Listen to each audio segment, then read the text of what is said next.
comme une impression que les incidents techniques sont de plus en plus fréquents sur le réseau du métro bruxellois, eh ben c'est pas qu'à ressenti. Entre 2023 et 2025, ils ont augmenté de près de 40%, même si leur durée, elle, a diminué.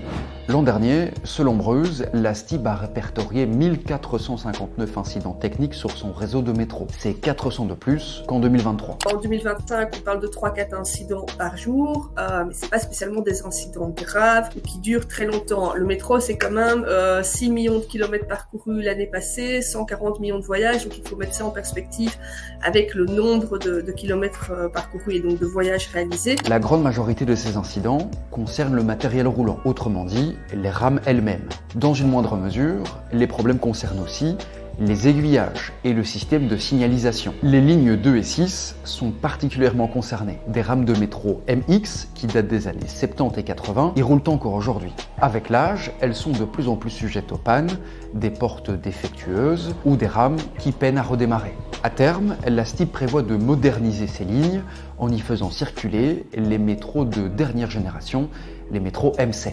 Le système de signalisation doit d'abord être adapté, des travaux sont en cours, mais leur fin n'est prévue qu'à l'horizon 2028.